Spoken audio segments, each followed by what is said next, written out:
Noored tulid kohale vägagi teravate loosungite ja hüüdlausetega. Peeti mitmeid kõnesid ning kohalolijate näost oli näha tekkinud pettumus Tartu linnavalitsuse tegevuse suhtes. Ma arvan, Tartu on paljuski noortele valetanud ja oma lubadusi petnud. Alustas koalitsioonileppest, lõpetades muude nüanssidega. Näiteks 5. detsembril mina olin väga õnnelik, ma lugesin Tartu linna pressiteadet, et Tartu linnavalitsus püsib linna volikogu käest raha. Aga mis juhtus, oli see, et tegelikult esitati eelnõu projekti lõpetamiseks. See on just puhas näide valetamisest ja sellest noorte suhtes, kes peaksid tulevikus hakkama ise uskuma linna ja riiki juhtima.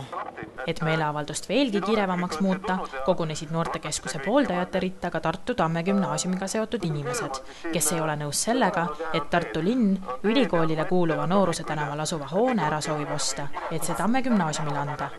Suurim vastuolu tekib praeguse koolimaja õpilaste 2 jaotamisega, millel ei näe aga väga paljud mingisugust põhjendust. 21. sajandil ei ole haridus ammu enam see koht, kus raha kokku hoida. Et hetkel on linnal plaanis Tartu Tamme gümnaasium edasi kolida Nooruse 9 majja, mis on siis hetkel Tartu Ülikooli käes olema.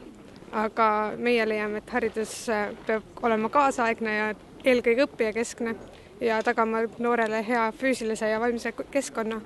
Ja eelkõige seisame sellest siis, et uus koolimaja ehitatakse Tamme Puiestee 24 aadressile ja ühtegi kooli ei tohiks võib-olla niimoodi lahutada, et viia ta põhikoolist siis kilomeetrite võrra eemale.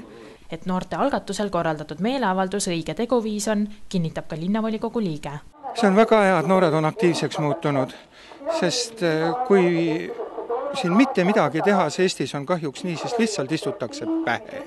Tehakse, mis on mugavam, mis mina tahan, mis laisem on, või siis veel hullem see raha läheb kuhugi, no ma ei tea, ämmale tagasi andmiseks. Kui kohale saabus linnapea Urmas Kruuse, valati ta väga terava küsimuste laviiniga üle.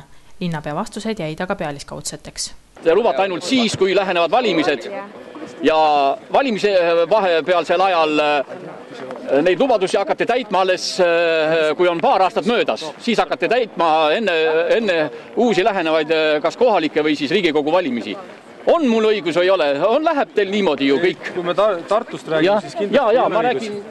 Sellepärast, et kui te vaatate Tartus antud lubadusi ja seda, mida nagu ellu viidud, siis te peate kurbusega või õnnega tõnnustama seda, et väga paljud lubadused viiakse ellu.